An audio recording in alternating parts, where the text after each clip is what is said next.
Mi nombre es José Animendi, nací en 1951 en una ciudad del sur de Santa Fe, Venado Tuerto. Mis padres eran de origen campesino, emigrado a la ciudad, y mi madre, una ama de casa que a su vez trabajaba de costurera en la casa, y mi padre viene de campesino a obrero metalúrgico y termina teniendo una actividad muy específica en la metalurgia, que es un obrero especializado, hacía matricería, que es una cosa muy fina, digamos. Ahí me crié como único hijo y mi vieja tenía un origen político en el peronismo y mi padre no. Casi que yo diría que era un antiperonista, un radical, por decirlo de alguna manera, compensado esto porque toda la familia de mi madre era peronista, a tal punto que uno de mis tíos era secretario de una de las unidades básicas de Venado. Mi infancia transcurre justamente en lo prohibido, en aquello que no se nombraba. Aún en un pueblo no se nombraba. Y de vez en cuando, por allá por los 6 años, mi tío me llevaba a la unidad básica donde se juntaban, cerraban la puerta y cantaban la marcha peronista como si los demás no se enteraran. Pero bueno, había que hacerlo a puerta cerrada.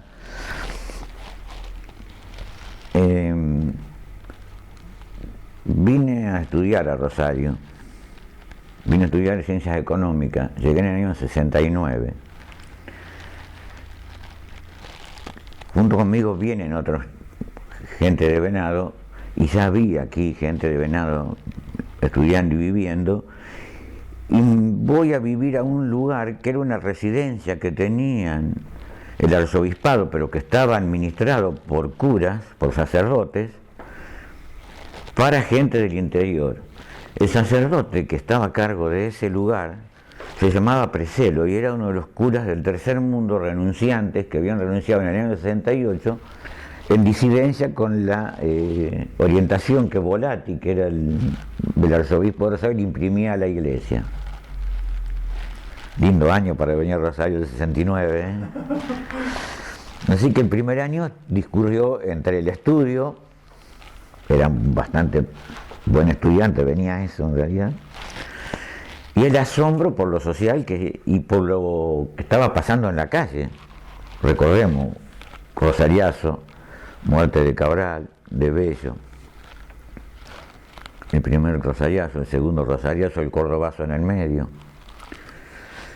Resultado práctico, en el año 70 resolví que tenía que hacer algo políticamente y entré a militar en una de las agrupaciones estudiantiles del peronismo universitario. Había dos, la UEL y el FEN. UEL quería decir Unión Estudiante del Litoral, que tomaba la denominación anterior de la universidad, que ya era de Rosario, pero quedó el nombre así. Bueno, y empecé a militar en Ciencias Económicas en el año 70, orgánicamente, y bueno, y de ahí en más me metí en esa línea y seguí, aunque la organización ha desaparecido o haya pasado lo que haya pasado en todos estos años, seguí ligado a esa línea de pensamiento. Era una organización que había tenido un origen social cristiano, que se llamaba ICEAP, que no, Instituto Social Cristiano de Estudio y Acción Política, algo así se llamaba, que habían conformado algunos estudiantes del Sagrado Corazón y del Politécnico, que se habían juntado. Estamos hablando de años en los cuales el peronismo era mala palabra en la universidad. Claro. Sí. Las corrientes nacionales y populares eran, por decirlo de alguna manera, minoritarias en la tradición universitaria, y algunas de ellas ligadas a expresiones de derecha, como Tacuara, por ejemplo. Esto era bastante distinto.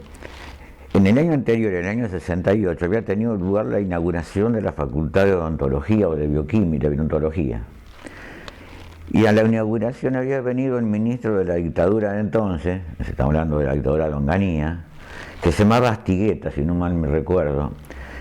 Y hay un repudio que generan los estudiantes a su presencia, por la cual 2 estudiantes de ingeniería, Rodolfo Milito y el Oscuro de la Gruta, son suspendidos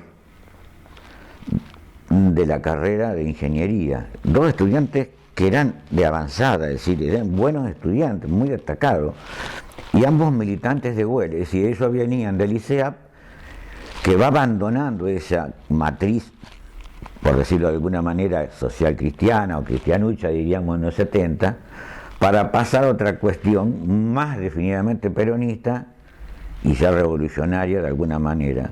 Recuerdo que, por ejemplo, cuando yo llegué en el 79, en Económica, la agrupación, que ya se había constituido como tal, había sacado una serie de cartillas, que era una especie de hojita doblada con 2 o 3 hojitas, con 10 temas que iban desde el hombre nuevo hasta las revoluciones en el tercer mundo.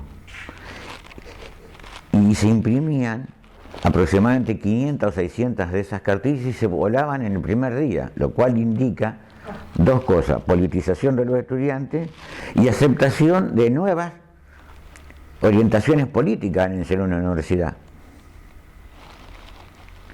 Bueno, eso.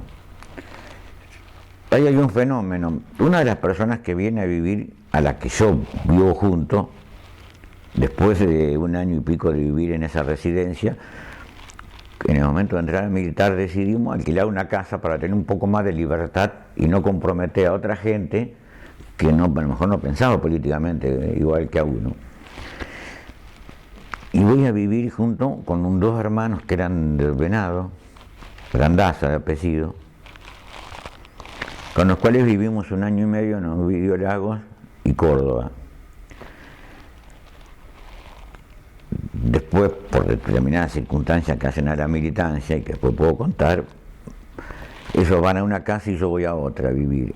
A los 3 meses de la separación desaparece Brandaza, que primer desaparecido, por decirlo de alguna manera, en Rosario, en las circunstancias de una dictadura, pero todavía donde la desaparición de personas era una política sistemática como se da después a partir del 76.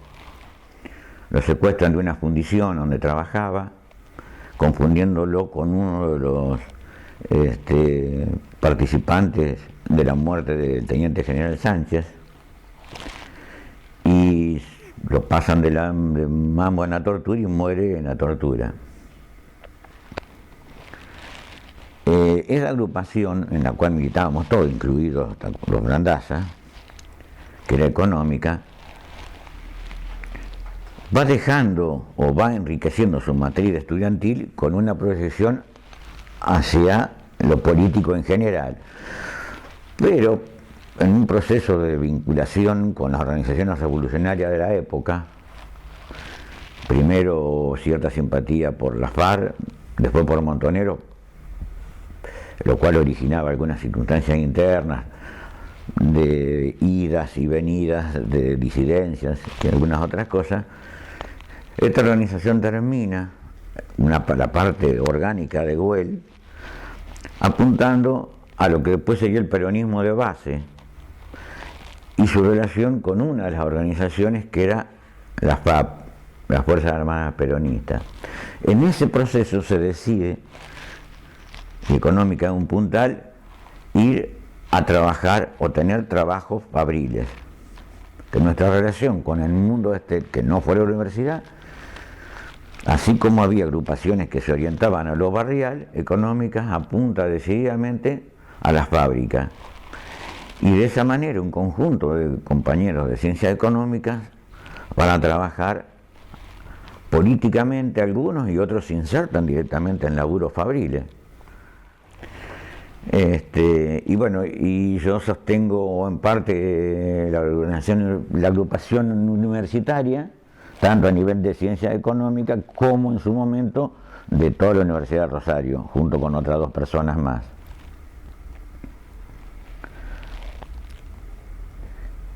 Y bueno, en ese proceso es donde también conozco a mi compañera, a la madre de mis hijos,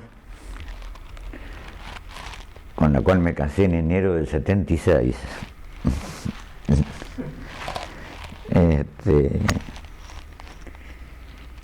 Y para ese entonces yo trabajaba en la industria plástica. Habíamos hecho una pequeña empresa primero que hacía electricidad y de ahí pasamos a automatizar máquinas y me quedé en una de esas empresas trabajando como operario calificado, una fábrica de plástico que quedaba en la zona oeste. Pero mi intención era pasar a trabajar en una gran fábrica, una fábrica importante donde se pudiera hacer trabajo político. En esta identificación política que nace en económicas, pasa a otra definición, a una cosa mucho más amplia. Estamos hablando de que en el medio pasaron un montón de cosas: cordobazo, rosariazo, insurrecciones populares, Trelew, vuelta de Perón, salida electoral con Cámpora al gobierno, Ezeiza, elecciones que llevan a Perón a la presidencia, muerte de Perón, surgimiento de las 3A, represión a los movimientos fabriles, y para culminar con eso, con el inicio de lo que fue la dictadura militar de 1976. En ese marco, ya decididamente como peronista de base, ya en la universidad se deja de militar orgánicamente en el año 75. En el marco de las definiciones que tenía la organización política en su alianza entre lo que se llamaba la alternativa independiente, que comprendía al peronismo de base y a la FAP, que trabajaban en conjunto en ese momento, cuando tiene lugar el golpe militar del 76, o antes, un poco antes, ya cuando aparecen las 3A, hay una definición política de la Regional Buenos Aires que decide sacar los frentes de mayor exposición, entre ellos la universidad, porque esto implicaba muy serios riesgos para los compañeros que estaban en esos frentes. Por lo tanto, se pasó casi toda la que daba la organización o a algo que se llamaba proletarización, es decir, ir a trabajar a la fábrica, o bien al apoyo de esos trabajos fabriles.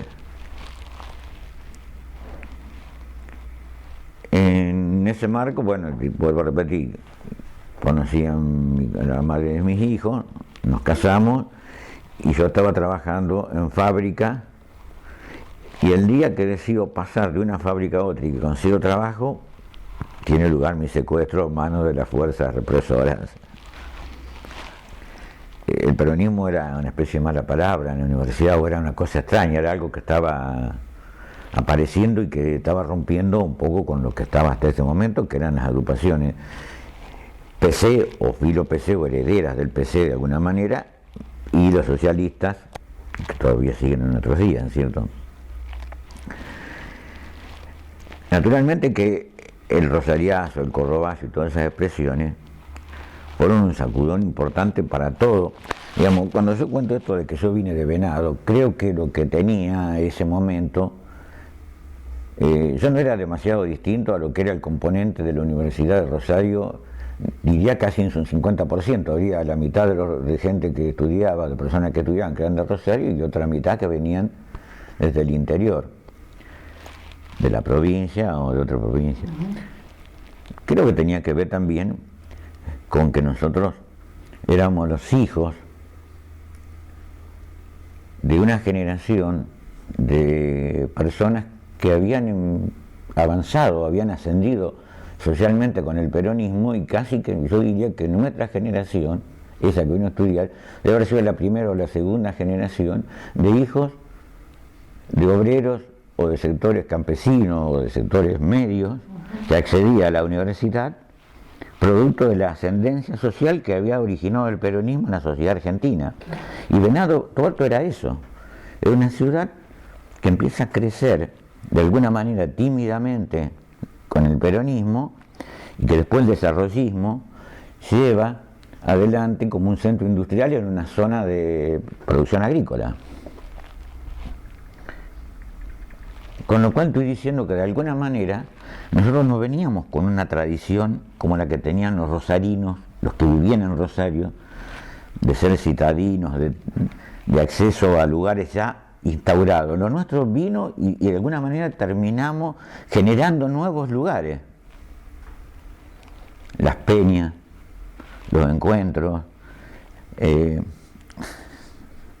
Yo recuerdo que, por ejemplo, en Rosario era un lugar de encuentro y era el Cine Arteón. Y después del Arteón irse al Cairo a comentar las películas.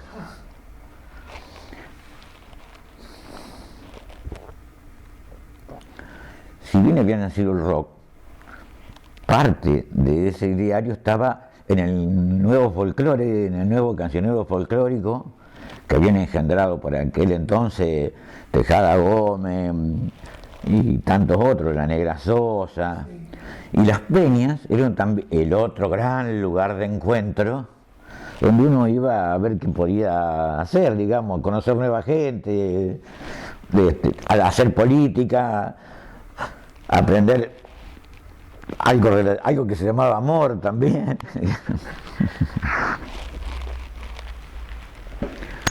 La militancia también era un gran lugar de socialización, de experiencia y de conocimiento de personas. Recuerdo las asambleas estudiantiles tumultuosas de 2.000 o 3.000 estudiantes en los patios de ingeniería o en el patio de la facultad de filosofía y letras que quedaban en Entre Ríos, que era cuando uno quería movilizar, lo que tenía que hacer era llamar a asamblea en filosofía y letras, porque estaba en el centro. O sea, cualquier movilización salía de ahí y tenía resonancia inmediata. Claro. También recuerdo una muy pesada en ciencias económicas, en el primer aniversario de la muerte del Che, o en el segundo, donde fue una de las represiones más grosas que hubo, a tal punto que hubo que agarrar, para poder garantizar salir de la facultad, hubo que prácticamente agarrar el cogote al secretario administrativo de la facultad y amenazarlo con tirarlo desde el primer piso para que negociara con la policía la salida, porque era brava. Ese día yo creo que corrí desde Ciencia Económica hasta 25 de diciembre, que así se llamaba la calle en ese momento, y 9 de julio, que era donde vivía, que era como 20 cuadras.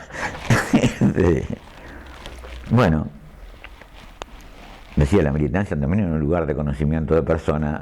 A la madre de mi hija la conocí en la agrupación, militando ella en la Facultad de Derecho. En ese momento estaban juntos Derecho y Ciencias Políticas. Ella estudiaba Ciencia Política. Mi anterior relación también era una militante de Filosofía y Letras. Y bueno, edificábamos un poco la vida a veces en estas cuestiones. No era fácil. No estábamos buscando nada más que un amor, digamos, de cualquier lugar, no. La militancia nos llevaba la vida, teníamos la vida casi marcada por la militancia. Por lo tanto, era muy difícil tener una relación fuera de esto. Había que congeniar vida, salida, amistades, todo. Todo lo que uno pudiera imaginarse estaba relacionado con eso, si te ocupaba gran parte del tiempo. ¿Qué pasaba con las compañeras? ¿Cuál era el tema que teníamos con las compañeras? Mirándolo desde hoy, digamos, con este tema del feminismo, la igualdad de género, digamos que me parece que en ese momento había en las militancias, yo diría que estábamos atravesados por una historia familiar o una historia social donde el papel de la mujer y del hombre eran distintos, pero que la vida cotidiana tendía a igualar, porque las compañeras tenían las mismas actividades que nosotros. Digo, risueñamente me pongo a pensar, por ejemplo, en la Facultad de Filosofía y Letras, donde, por decir un número cualquiera, el 80 o el 90% de los militantes eran mujeres. No era muy fácil ir a darle órdenes, por decir algo, digamos. No obstante eso, por ejemplo, había ciertos niveles de cuidado. Por ejemplo, un día vamos a una manifestación y uno de los responsables políticos, que en ese momento estaba en Ciencia Económica, me dice: tratá de cuidar a Raquel, a Marita y no me acuerdo el nombre de otra, digamos, cuidarla, sí, que sé yo, no sé qué era cuidarlo, pero bueno, había que tenerla a la vista, que no les pasara nada. Justo ese día hubo represión. A las 2 cuadras las perdí. Después las encontré en el lugar donde debíamos quedarnos a hacer un control, que era lo que se hacía después de un acto político. Pero en realidad las perdí porque no es porque ellos se fueron, sino porque yo no podía con mi genio y entonces me adelanté, en vez de quedarme con ella, me adelanté y terminamos a cascotazo con la policía y obviamente las chicas la dejaron para otro lado y bueno, está todo bien, quiero decir, me parece que la situación tenía estos matices y estas contradicciones de las cuales ninguno puede escapar de esto. Años atrás yo pensaba de otra manera respecto a la sexualidad y a la diversidad sexual y por supuesto que cambiamos con la vida, cambiamos con la cultura y cambiamos con la aparición de sujetos sociales que nos interpelan desde esos lugares. En el caso de las mujeres, otro tanto. Ya el feminismo era una corriente, no llegaba a lo que es hoy, pero indudablemente que es todo un proceso de desarrollo en el cual les costó a ambos, a ellas y a nosotros, porque a ellas hacerse un lugar y a nosotros bajarnos del caballo a donde estábamos subidos y romper con varias de nuestras tradiciones. Por supuesto que esto también estaba corroborado con la práctica, es decir, la práctica política de cualquiera de ellas tenía esta misma relación. Mi compañera trabajaba en una fábrica de bolsas, que era la Ver Fabria, que está donde hoy está la Gallega, frente a los tribunales provinciales. Y era un trabajo muy pesado. Y bueno, por lo tanto, cuando llegaba a casa, llegaba cansada y había que compartir desde el cansancio hasta la limpieza de toda la casa, porque se supone que éramos los dos con las mismas obligaciones y los mismos derechos. Nos lo imponía la vida. Aparte de nuestra predisposición política que hacía más fácil estas cuestiones, también era la vida misma la que iba imponiendo o la que iba desarrollando de que éramos iguales frente a un montón de aspectos. A mí me parece que la generación, esa que se desarrolla políticamente a partir del 60 y pico, no sé en qué momento del 60, esos que tenía sus antecedentes muy fuertes, pensemos que en el 60 había gobernado Kennedy de Estados Unidos y había muerto trágicamente. Mirado desde algún lugar parecería una idea progre la que tenía, a pesar de haber invadido Cuba, digamos, ¿no? Había un papa llamado Juan XXIII que escribe la primera homilía que nosotros conozcamos en relación a los pobres. Y había habido en Bolivia un Che Guevara que va a morir, o va a pelear, mejor dicho, va a pelear, no va a morir, va a pelear en Bolivia por la liberación de los pueblos de América Latina, lo cual le cuesta la vida. Y estaba la Revolución Cubana, la Argelina, estaba Vietnam, el Mayo francés. Es decir, a mí me parece que era como un despertar, había un montón de llamadores llamando a la idea del cambio social, pero que además a mí me parece que esa generación, además del cambio social, lo cual, o junto con el cambio social, introduce una serie de cambios en toda la vida de las personas. Pienso, por ejemplo, en la estética de un diario, antes del 70 era una, y en el 70 pasa a ser otra, y marca lo que viene para adelante. Noticias, La Voz, la opinión, marcaban no solamente un cambio en el tamaño, sino hasta en la estética. Las revistas, desde Primera Plana, pasando por Militancia y por toda la música. Es decir, yo creo que a mí me parece que el paradigma de la vida, hay un antes y un después de ese periodo que va entre los 60 y los 70. Y por supuesto que también nos cambia la cabeza a los humanos. la comprensión de lo político como un compromiso más que como una profesión. Aquello que empieza siendo, de alguna manera, un acercamiento al otro en el sentido de lo social, pasa a tener una amplitud muchísimo más grande en una generación en que dio la vida por sus ideales.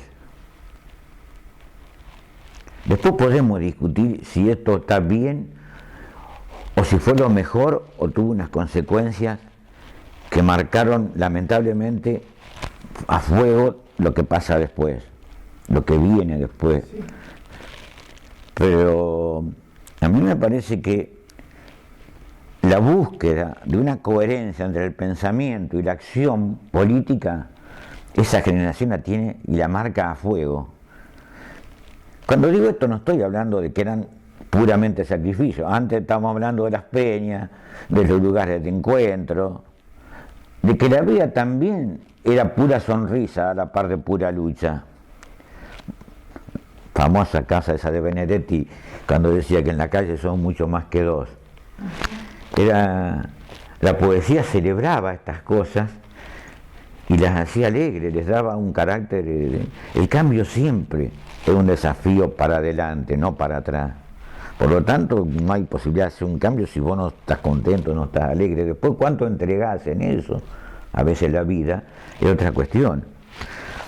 Pero a mí me parece que los ideales marcaron a fuego toda esa cuestión. Y revolucionaron de una manera muy particular y muy singular, no solamente a la Argentina, sino al mundo entero. Tuvo que pasar una cierta cantidad de años, bastante, para que fuese la revolución tecnológica la que trajera todo otro montón de cambios en la estética, en la música, porque en el medio la cultura de los 70 dominó casi 30 años de historia. A mí me parece que muchas de las cosas buenas que hicieron bella la vida nacieron ahí. El feminismo, la política de defensa del ambiente, la música, hoy es rock todo. Hay montones de cosas que a mí me parece que tienen ese punto de partida. Que tuvieron en esos años, digamos, un origen. Un origen. Y además una adaptación masiva, y además, y otra cosa importante que a mí me parece remarcar, es que con sus más y sus menos, ese momento tenía una explicación de la vida en forma integral. La última gran filosofía totalizadora respecto de la sociedad fue hegemónica en ese momento. Yo soy peronista, pero también soy izquierda y creo que el marxismo es una herramienta de análisis de la realidad que es una manera abarcativa, que da explicación de muchas cosas. Después vendrán sus matices y sus cosas. Pero quiero decir, la vida tiene explicaciones filosóficas y tiene maneras de mirarse en su conjunto. A pesar que después tengamos reivindicaciones especiales y tengamos el surgimiento de colectivos diversos. Pero siempre hay una explicación última a las cuestiones de la vida. Y el 70 la tuvo. Y no solamente que la tuvo, sino que creo que fue motora importante que cambió la vida, nos cambió la vida. Esto es lo real, nos cambió la vida. 30.000 muertos, en Argentina 30.000 desaparecidos, cambiaron la vida de este país. Hubo un antes y un después. Y esos 30.000 no desaparecen por un capricho solamente de una dictadura, que lo es. Desaparecen porque eran el emergente social de un cambio y hubo necesidad de parte de los sectores dominantes de hacer una medida ejemplarizadora que de alguna manera significaría, quisieron decir hasta acá y de acá más no va a haber nunca más nada. No tuvieron suerte, pero lo intentaron. Y el costo fue ese. No fue una exageración. Fue porque lo que estaba, con sus más y con sus menos, era un cambio social a las puertas de la vida. Cuando, cuando llegamos al 76, que no es el 76 precisamente el punto de arranque, pensemos que antes del 76 ya estaban sueltos los perros de la represión de las 3A, con crímenes monstruosos como el de Ortega Peña, y tantos otros, que también cumplían el papel de ponerle un límite a esta radicalización, a esta marea de cambios que se estaba desarrollando en la sociedad argentina. Cuando llega el 76, después de Ezeiza, digamos, en los militantes queda, por lo menos en mi caso y en el de mis compañeros, queda la sensación de que podía pasar cualquier cosa. Si en una movilización de 3 o 4 millones de personas sucede lo que sucede en Ezeiza, es porque podía pasar cualquier otra cuestión. A tal punto que, por ejemplo, cuando Perón llama a la movilización, o cuando tiene lugar la movilización del 1 de mayo del 74, hay quienes deciden no ir, porque también había temores. Por una parte, había gente que no estaba de acuerdo en tener una política de enfrentamiento con Perón, pero por otra parte estaba encima la sensación ominosa de que podía pasar algo que costara un montón de vidas. Ni qué hablar de que cuando llega la dictadura militar, para los que habíamos vivido ya 2 o 3 dictaduras anteriores, o 2 dictaduras anteriores, la sensación de presente siniestro, ominoso estaba, pero a fuerza de ser sincero, tampoco nadie se imaginó, o por lo menos no fuimos nosotros quienes nos imaginamos, que iba a ser tan grande y tan cruel el genocidio. Es más, creo que no debe haber muchos antecedentes en el mundo de una persecución sistemática que se traduce después en la desaparición de personas como política de Estado, a tal punto de dejar el número de desaparecidos que existen. La vida cotidiana se llenó de signos siniestros. De todas maneras, yo creo que por allá por el 75, 76, aún con temores, se seguía pensando y se seguía militando en función del cambio. Claro, teníamos más cuidado, por ejemplo el caso que yo te narraba antes de que la universidad era un lugar demasiado expuesto para lo que estaba viniendo, para los vientos que soplaban, por decirlo de alguna manera. Pero en el tema de los temores,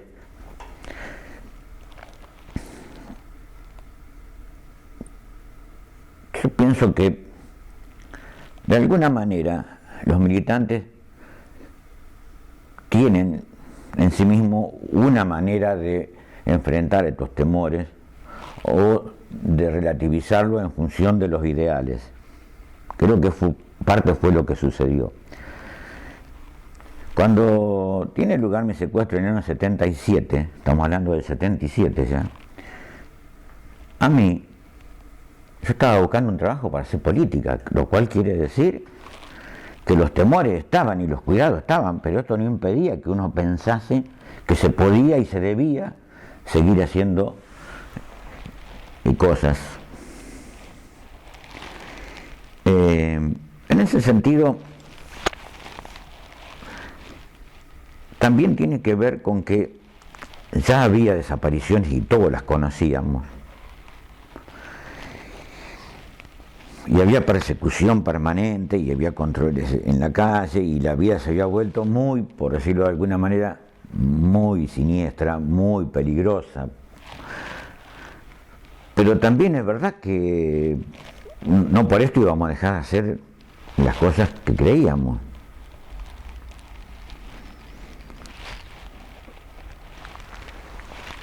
Después de mi secuestro, al cual vamos a volver, por supuesto, charlando de este tema, a mí Pensé en irme del país, pero resolví quedarme, y no solamente eso, después nos fuimos en el 78 con mi compañera de vivir a Buenos Aires con intenciones de retomar alguna práctica política. Yo no creo que fuéramos kamikazes, sencillamente habíamos restringido un montón de cosas, pero en otras seguíamos creciendo. Y seguíamos viviendo, porque por otra parte es lo que tenía de vida. No tenía otra manera de vivir que no fuera con el uso de mis dos manos. Por lo tanto, el trabajo estaba obligado a realizarlo, de una u otra manera.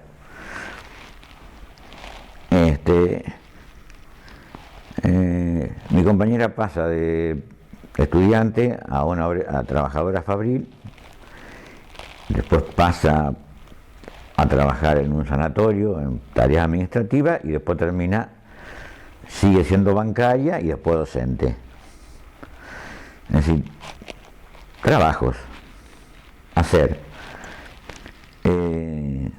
Cuando me secuestraron, nosotros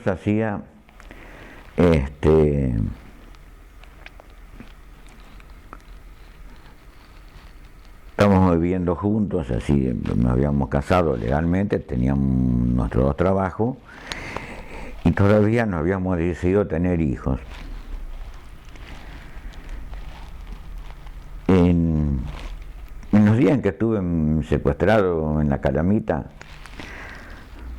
pasado el primer momento de preocupación por la suerte de los compañeros o de lo que me estaba pasando a mí, y en particular el momento clave en aquellos donde te tratan de sacar información, y bueno, y es una pelea que uno tiene con sus propias limitaciones y con una serie de cosas, yo puedo decir que lo pasé en parte con un poco de suerte, o como llamémosle, como lo que sea, otro poco de manejo de lo que estaba sucediendo, de intentar la resistencia de como fuese.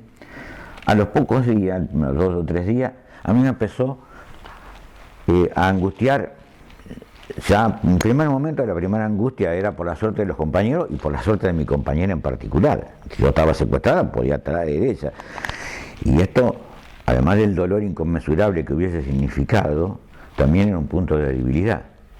Cuando se pasó a dos días esta angustia retrocedió, otra angustia que me empezó a surgir es que yo me iba a ir de este mundo, y a la persona que más quería, lo único que le iba a dejar, o creía que le iba a dejar, era un recuerdo de vida, pero no iba a dejar nada tan tangible como un hijo.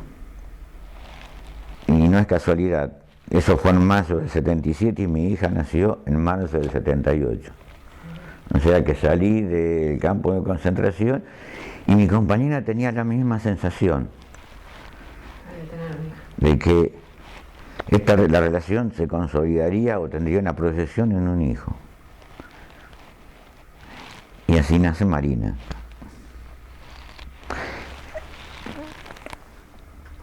A veces en medio de todo esto la vida siempre aparece como el objetivo, porque lo que al menos se le podría ocurrir a alguien en estas circunstancias, lo mejor sería tener un hijo, y bueno, no, de eso se trata, la vida se trata de eso también.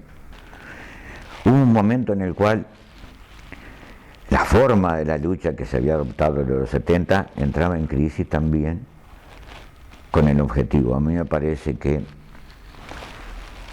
la militarización de la vida, que fue lo que ocurrió alrededor de las dos más grandes organizaciones que eran Montoneros y ARP, si bien podemos reivindicar, y lo voy a reivindicar siempre, el compromiso y esta coherencia entre el hacer y el decir, a mí me parece que también fue muy trágico todo. Porque esa manera de encarar la pelea revolucionaria también facilitó, por decirlo de alguna manera entre comillas, el accionar de las fuerzas de la derecha y de la reacción. Y a mí me parece que la vida está por encima de todo, porque además de la vida propia, esto también implica la sociedad. Una sociedad que perdió a lo mejor de su generación, le cuesta horrores y muchísimo tiempo recuperarse de eso. De alguna manera siempre hay que celebrar la vida, siempre. Por eso estos tiempos en este preciso tiempo donde tenemos 3 años y medio de noche, de retroceso, de cosas que van para atrás, de amarguras que nos comemos, de decir alguna vez hay que sacarlo, digamos, hay que sacar esto, terminar con esto. Me parece que más allá de las angustias personales, si algo tuvo como distintivo el periodo inmediatamente anterior a este, decía, estos 12 años del kirchnerismo, fue que fue despertando nuevamente en un conjunto de personas, algunos que estábamos casi a la vuelta de montones de cosas de vida, y de otro montón de jóvenes que empezaban a vislumbrar la política, que podrían ser nuestros hijos o hasta nuestros nietos en algunos casos, es que se pueden hacer las cosas con mucha alegría, que la política es celebración de la vida en gran medida. Y eso son las movilizaciones en Argentina, eso que a veces a otros pueblos les cuesta tanto entender por la persistencia de la identificación política. La identificación política que en Argentina se llama peronismo, que es difícil de entender por todas sus versiones, con sus más, con sus menos, es decisiva. Pero a mí me parece que lo más decisivo que tiene la Argentina es la capacidad de movilización de su gente. Y todos estos años con movimientos juveniles, con movimientos en pro del aborto, de la igualdad de género, del avance del feminismo, de la defensa del ambiente, han sido años en los cuales cada marcha es una celebración de la vida. Y eso se ve en el multiculturalismo y en el multicolor de cada manifestación, donde yo recuerdo ir a Buenos Aires y ver Familia González, por decir algo, un cartelito que decía Familia González. Acostumbrado a las grandísimas banderas que identificaban los movimientos políticos de los 70, esto parecería una inimidad, y no lo es. Porque es que el grupo del barrio, de la familia, de los amigos, se junta para ir a expresar en una plaza pública sus reivindicaciones. Eso es celebrar la vida, pero además de celebrarla, pelear por el cambio en la vida.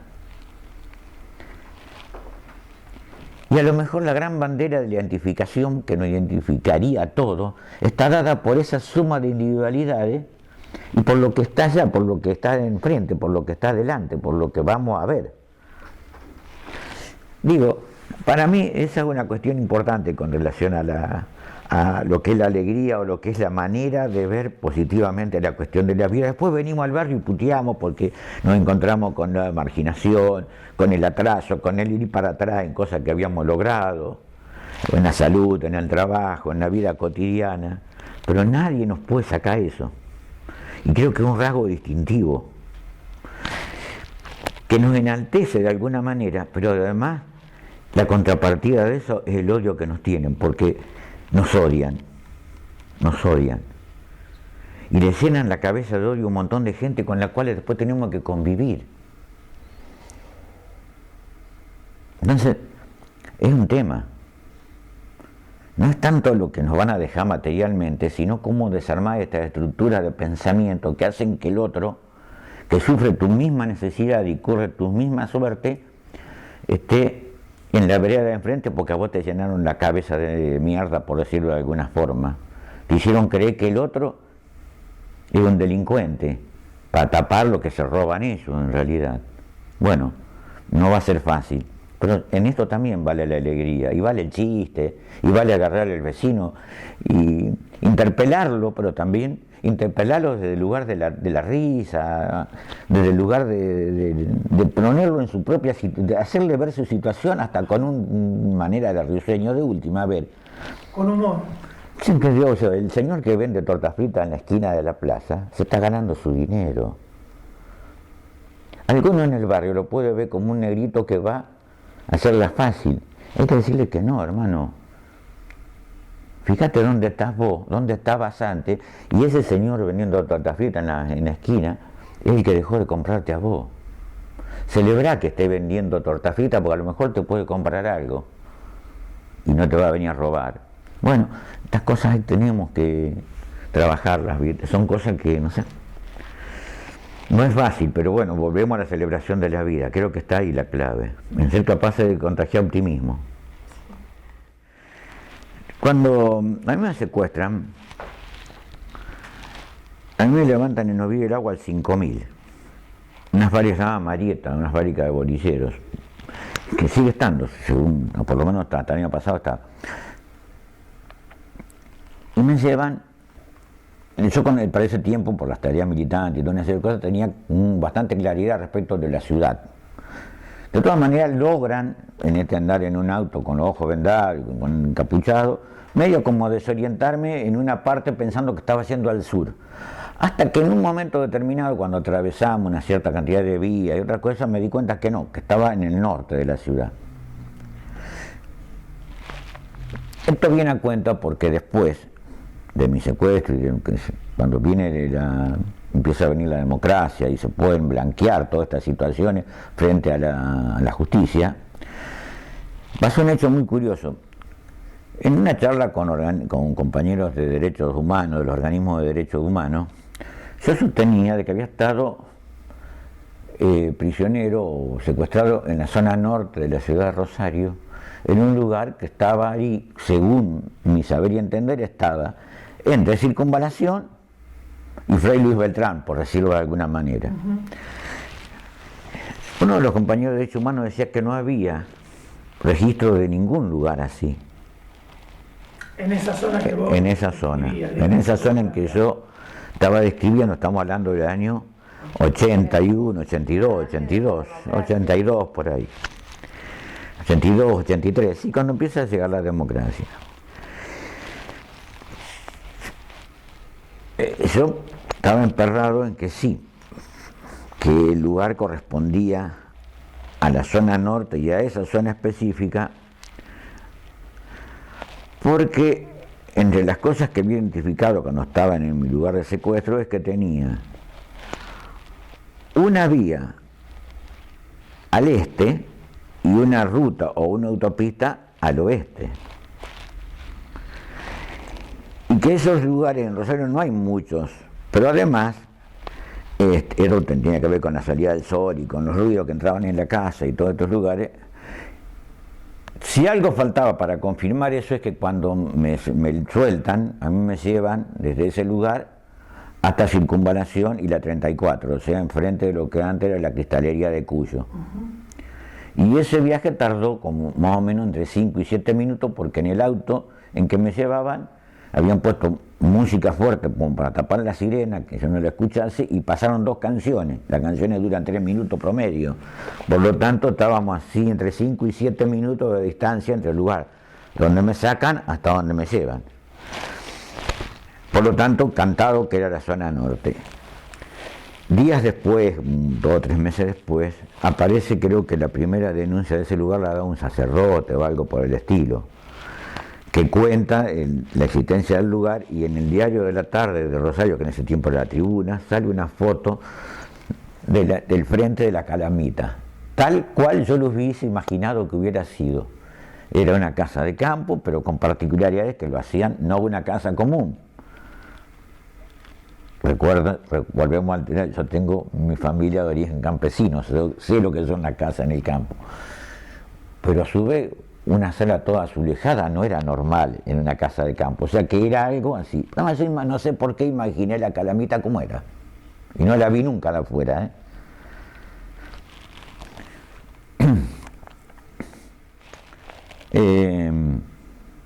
A mí cuando estuve en la Calamita me quedaron claro 2 o 3 cosas. En primer lugar, vivir en carne propia la existencia de los escuadrones parapoliciales. En segundo lugar, que en ese lugar había detenidos de larga data, es decir, porque había gente que tenía relaciones que no tenía yo con los guardias. En tercer lugar, entendí que el aparato represivo de Rosario tenía bastante identificado, o por lo menos bastante ya para el 77, cómo estaba compuesta la estructura de las organizaciones militares, de guerrilleras o movimientos revolucionarios en la ciudad, específicamente Montonero y ERP. Y la cuarta convicción es que tuve mucha suerte. En parte porque la organización en la cual yo estaba militando no estaba en la esfera de acción del grupo operante, y esas cosas que por ahí se te desencadenan, que son cómo te presentás, cuánto soportás y hasta cuánto podés interpelar al que está enfrente tuyo, aunque vos no lo veas o lo que sea, y suerte en el sentido de que a lo mejor esa relación de organigramas que ellos tenían no me podían ubicar adentro de una de estas organizaciones, y como algún día dijo el comandante en una charla, sabemos dónde ir a buscarte.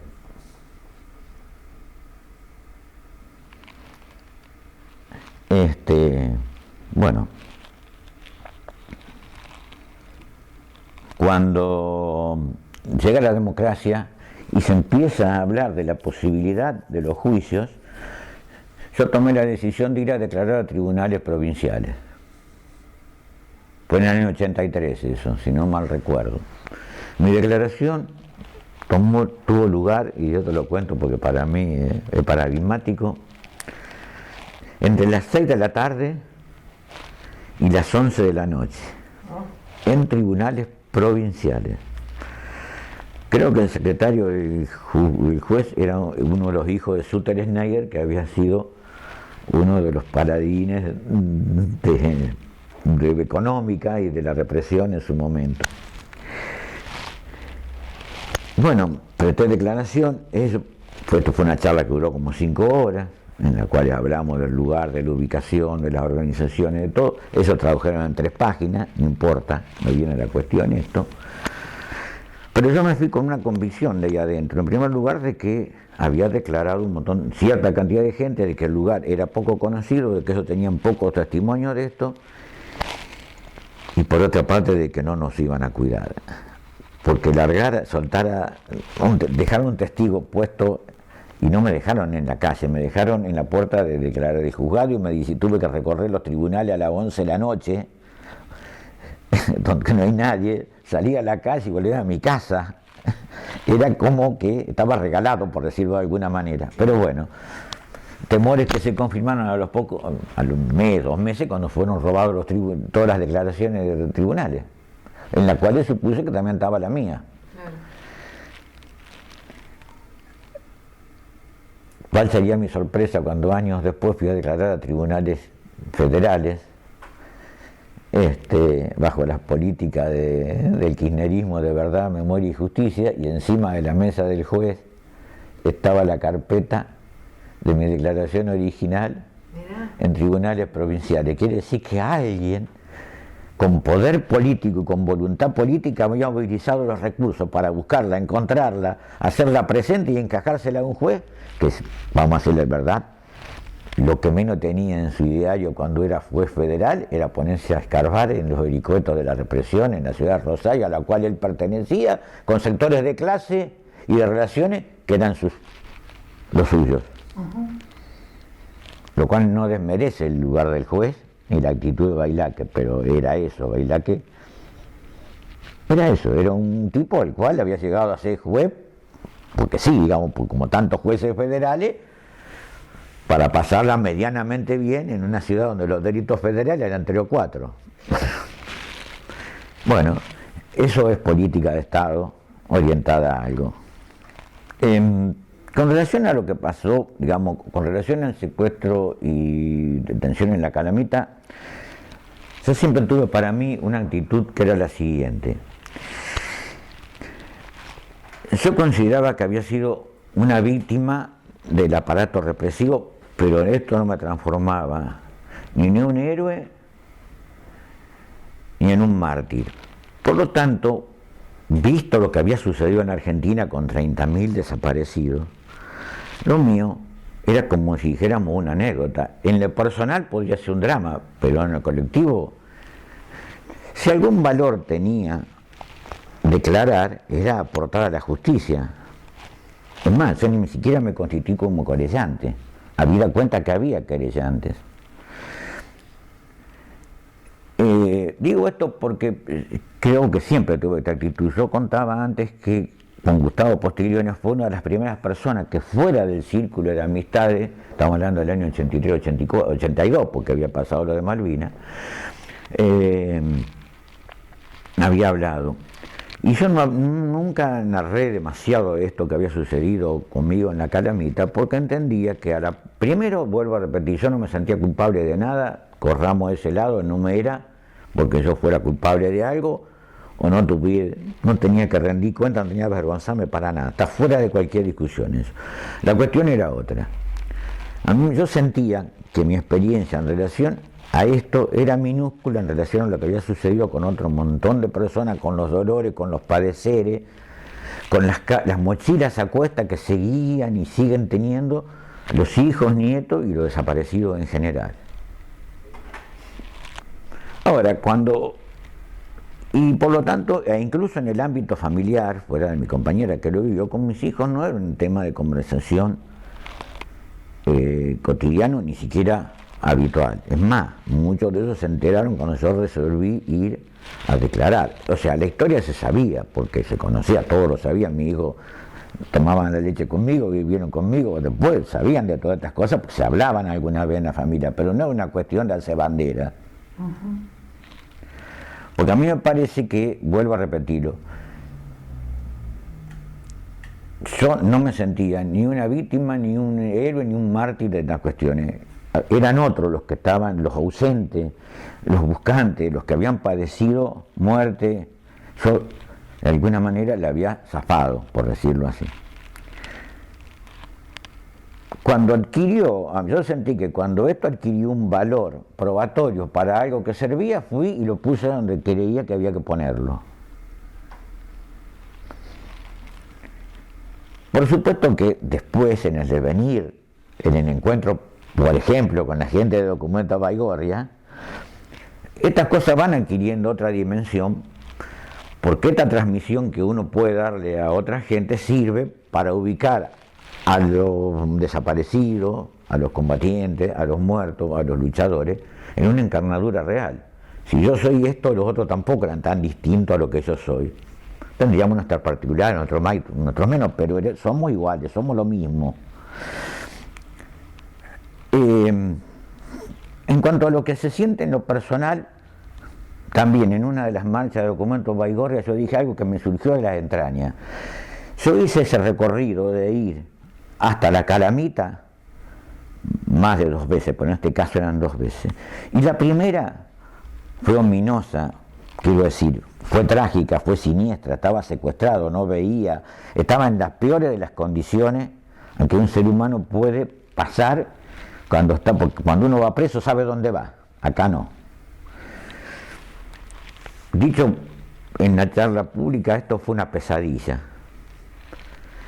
Muchos años después, volver a la Calamita acompañado, o pues siendo partícipe de un colectivo de jóvenes, y también de gente de Documento Baigorria, donde no solamente hay jóvenes, hay de todo, para mí fue como devolverme sueños.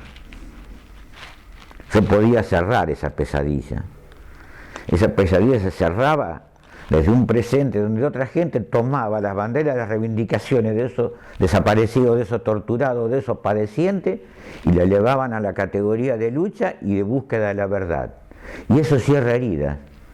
No hay otra cosa que pueda cerrar demasiado las heridas que uno tiene que no sea la acción de los demás por las cosas que uno peleó, tamizadas por la historia, por los objetivos, pero esa lucha está presente, la encaró un montón de gente y la encaró una parte del poder estatal, y eso sirve para cerrar heridas. Entonces me parece que yo más de eso no puedo pedir, no hay más nada, eso es todo. Y poder contarlo, y poder decir que bueno, que ese lugar realmente era un lugar de pesadilla. También debe haber sido un lugar donde la dignidad humana se expresó, donde tuvo lugar el heroísmo, donde tuvo lugar la entrega, donde tuvo lugar el silencio frente a los interrogatorios. Como todo lugar de lucha estaba tenido de esas cosas.